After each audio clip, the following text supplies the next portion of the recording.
종교개혁은 비교적 성공적이었고 이것이 복음주의 운동과 선교운동에 큰 역할을 한 것은 사실입니다. 그러나 안타깝게도 오늘날 전체적인 배교가 이루어질 위기의 상황에 직면한 개신교의 미래는 마치 불이 난 집에 지갑을 두고 나온 사람과 같습니다. 불타 없어질 집 앞에서 두고 온 지갑을 생각하며 발을 동동 구르다 결국 미련을 버리지 못하고 불 속에서 손짓하는 화마에게 속아 결국 집으로 들어갔다가 죽음을 맞는 사람과 같다는 말입니다. 로마 가톨릭 바빌론 체제는 이미 패배한 세력입니다. 그녀와 함께 많은 민족과 각 나라의 정치 세력이 함께 멸망할 것입니다. 계시록 18장 2절에서 3절의 말씀입니다. 그가 우렁찬 음성으로 힘차게 외쳐 이르되 저 큰 바빌론이 무너졌도다. 그녀가 마귀들의 처소가 되고 모든 더러운 영의 요새가 되며 모든 부정하고 가증한 새들의 집이 되었도다. 모든 민족들이 그녀의 음행으로 인한 진노의 포도즙을 마셨고 또 땅의 왕들이 그녀와 음행하였으며 땅의 상인들도 그녀의 넘치는 사치로 말미암아 치부하였도다 하더라. 멸망이 정해진 세력과 연합하면 같이 죽습니다. 우리는 거기서 나와야 합니다. 두고 온 지갑에는 먼지와 쓰레기뿐 값진 것이 하나도 없습니다. 하나님께서 미리 경고해 주신 말씀대로 우리는 바빌론과 선을 긋고 결단해야 합니다. 하나님은 회개를 가장 기뻐하시며 사람의 회개에 따라 뜻을 돌이키시는 분입니다. 우리 의지도 우리 자유이며 지옥 갈 사람과 천국 갈 사람도 정해져 있지 않습니다. 하나님은 우리의 선택을 미리 내다보시고 그들이 선택하는 대로 예정하실 뿐입니다. 요나는 니느웨 사람들에게 경고하는 일이 싫어서 다시스로 도망했습니다. 그의 머릿속에는 말해봐야 안 될 것이라는 생각과 귀찮다는 생각뿐이었습니다. 결국 고래의 뱃속에서 죽었다가 부활한 요나가 니느웨 사람들에게 하나님의 말씀을 대언했을 때 12만 명의 백성들이 회개하고 돌아섰습니다. 중요한 것은 하나님께서 원래 하시고자 했던 일을 거두셨다는 사실입니다. 요나서 3장 10절의 말씀입니다. 하나님께서 그들이 행한 일, 곧 그들이 자기들의 악한 길에서 돌이킨 것을 보시고 재앙, 즉 친히 그들에게 행하리라고 말씀하신 그 재앙에서 하나님께서 뜻을 돌이키사 그것을 행하지 아니하시니라. 우리는 거대한 역사 앞에서 겸손해야 하지만 먼저 하나님의 아버지의 참뜻을 헤아릴 줄 알아야 합니다. 하나님께서는 이 세상을 심판하기 원하시지만 그 전에 한 명이라도 더 회개에 이르기를 원하십니다. 그렇다면 개신교가 개혁하지 못한 정신과 형식들은 무엇일까요? 끝내 형식적인 그리스도인의 발목을 잡아 실족하게 만든 일들은 무엇일까요?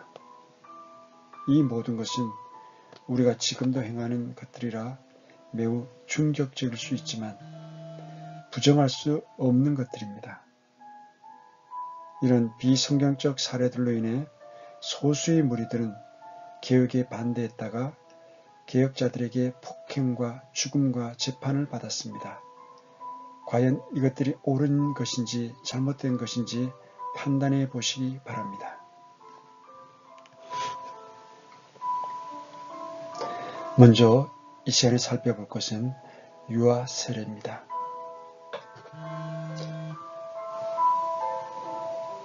이것은 성경에 전혀 없는 일로 명백히 가톨릭 교회가 제정한 성례입니다. 세례, 곧 침례는 누가 받습니까? 자기 의지로 구원받고 자기 믿음을 시인하는 사람이 받습니다. 아기에게는 그런 능력이 없습니다. 복음이 유대인, 이방인의 단계로 전해질 때 빌립은 반쪽 유대인인 에티오피아 내시에게 복음을 전파하고 그가 믿자 침례를 줍니다. 이 대목은 믿기만 하면 어떤 학습이나 쇠뇌가 없어도 침례를 받을 수 있다는 내용이므로 천주교 학자들은 성경에서 삭제했습니다. 사도행전 8장 37절을 당장 찾아보시기 바랍니다. 없음이라는 두 글자를 발견하실 겁니다. 그 성경이 천주교 사본을 기초로 했기 때문입니다. 사도행전 8장 36절에서 38절의 말씀입니다.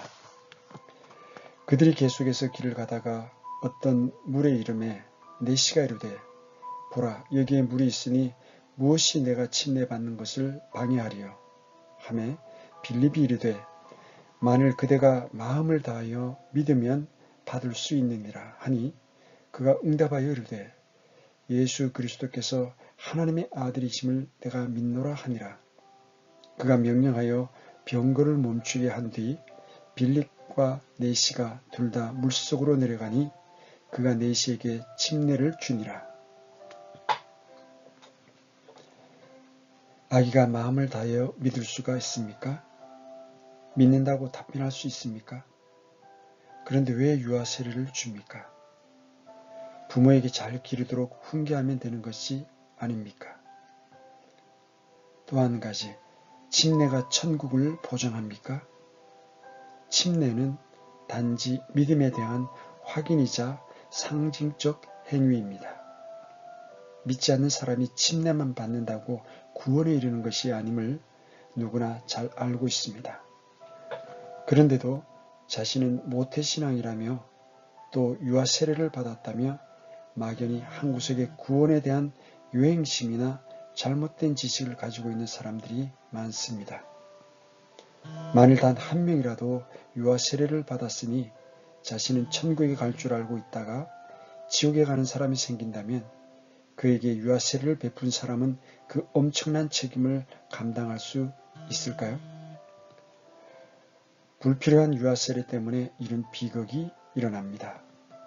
미국의 경우 유아 세례를 받은 사람들 중에 상당수가 이런 오해를 가지고 있다는 통계가 있다고 합니다. 이것은 당장 그만두어야 할 일이며 복음을 훼손하는 일입니다. 게다가 세례의 원형은 침례입니다. 갓 태어난 유아를 어떻게 물에 푹 잠그겠습니까? 완전히 난센스입니다. 개혁자 츠빙클리는 재침례파와 이 문제에 대해 열띤 공방을 벌였었습니다. 유아 세례를 구약의 할례와 동일시한 츠빙클리에 대해 재침례파는 할례는 유대인의 율법이고 신약 성도에게 부과된 적이 없으며 여성도 침례를 받음으로 할례와 침례는 관계가 없다고 반박했습니다. 요한복음 1장 12절에 따라 예수님을 영접하는 자가 구원을 받고 침례를 받음으로 영접할 의지나 능력이 없는 유아는 여기에 해당되지 않는다고 저들은 주장하였습니다. 유아 세례의 근거로 어떤 이들은 바울과 실라가 있던 감옥이 열리면서 그때 구원받은 간수의 사례를 들곤 합니다. 그가 그들에게 구원의 방법을 물었을 때 그들은 주 예수 그리스도를 믿으라. 그리하면 내가 구원을 받고 내 집이 받으리라 라고 말했으며 그 밤 바로 그 시각에 그는 그들을 데려다가 채찍 맞은 자리를 씻어주고 자기와 자기 온 가족이 즉시 침례를 받았습니다. 이에 대해 유아 세례를 주장하는 이들은 그때 유아까지 모두 침례를 받았다고 주장합니다. 그러나 이것은 너무 억지스러운 주장입니다. 이 구절들에 유아가 등장한다면 모르지만 온 가족, 본속이라는 표현으로 성경의 중대한 교리를 비약시켜 해석할 수는 없는 일입니다. 한편 재침례파는 머리에만 물을 뿌리는 약식 세례는 성경에 없으므로 예수님이 침례자 요한에게 물속에 들어가 침례를 받은 것처럼 온몸을 잠그는 침례를 받아야 한다고 주장한 소수의 무리들이었습니다.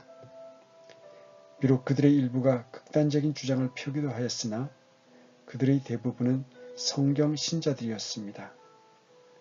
비록 그들은 이단이 아니었지만 기존의 세력에 반대한다는 이유로 많은 탄압을 받고 죽임을 당했습니다. 이들은 아볼로가 성령님에 대해 들어보지도 못한 상태에서 받은 침례를 다시 받은 것 등에서도 재침례의 근거를 밝힌 참된 그리스도인들이었습니다.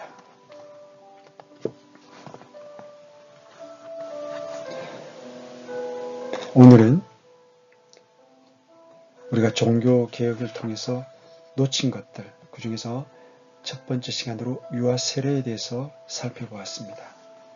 다음 시간에는 우리 종교개혁이 놓친 것 두 번째 시간으로 성직 제도에 대해서 함께 살펴보도록 하겠습니다. 오늘도 함께 해주셔서 감사합니다. 평안한 밤 되십시오. 감사합니다.